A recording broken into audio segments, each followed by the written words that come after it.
A very public dispute over mounted police reservists in Oxford leads to a lawsuit.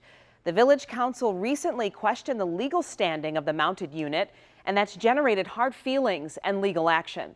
7 Action News reporter Dave Llewellyn has more. These large and powerful animals carry 2 of the 3 mounted reservists who filed the lawsuit against public officials and the Village of Oxford.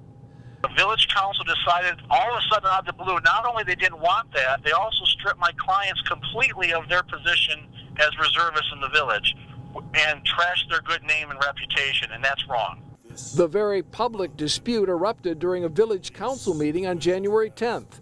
Attorney Philip Ellison says his clients had no opportunity to defend themselves. Not only they want their reputations back, they want an acknowledgement that the village screwed up in treating them the way they did, and they want reimbursement for the expenses that they had going down to the inauguration of Donald Trump, when they had to change all of their colors because the Village Council stripped them of their position as reservists.